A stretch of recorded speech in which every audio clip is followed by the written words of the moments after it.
Bonjour à tous, soyez les bienvenus dans votre agenda. Voici les événements que nous vous proposons de découvrir prochainement. L'association Enjeux de l'étude du christianisme des origines propose une session d'été du 24 au 26 août.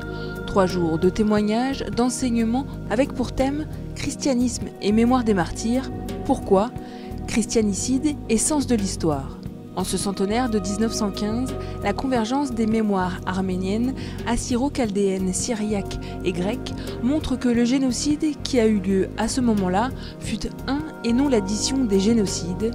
Quelle est la juste manière d'en parler au milieu de toutes les revendications victimaires ? Pourquoi ceux qui se soucient du bien commun à la suite de Jésus sont-ils persécutés, souvent jusque dans leur vie quotidienne ? Pour tenter de répondre à ces questions, l'association donne rendez-vous à la paroisse Saint-Jean-Baptiste de la Salle. Plus de renseignements et inscriptions par mail à communication@eecho.fr.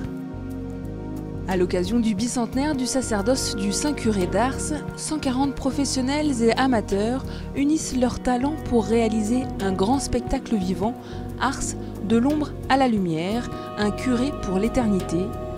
Plus qu'un simple spectacle, il s'agit d'une véritable aventure humaine. Les acteurs monteront sur les planches pour faire découvrir la joie et la bonté de ce petit curé de la Dombe qui a su déplacer des montagnes.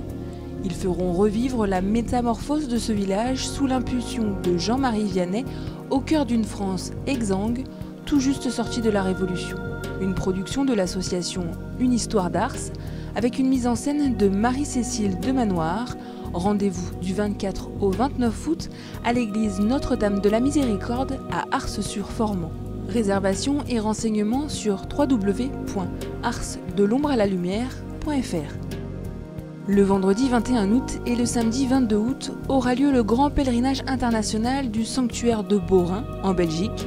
Le 21 à 20h30, les Boutons d'Or, groupe de catéchèses de la paroisse de Beaurain, animera la veillée mariale qui sera suivie d'une procession au flambeau dans les rues de Beaurain et de la messe dans la basilique.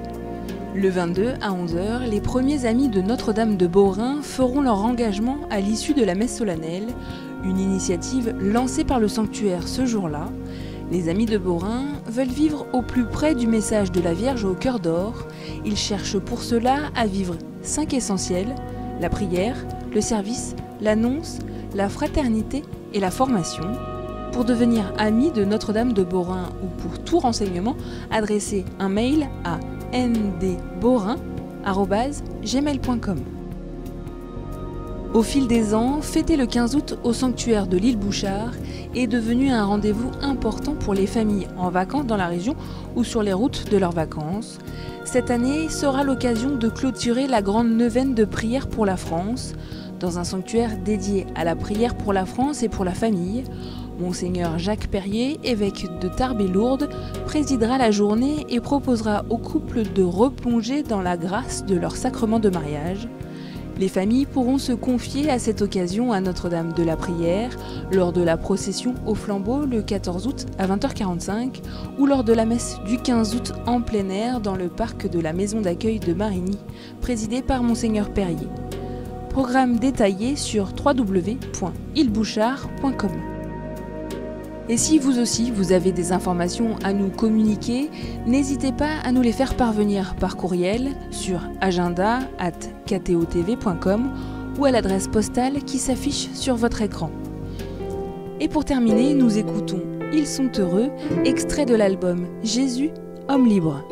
Bonne semaine à tous. Ils sont heureux, ceux qui ont un cœur de pauvre. Parce que le royaume des cieux est à eux. Ils sont heureux, ceux qui pleurent.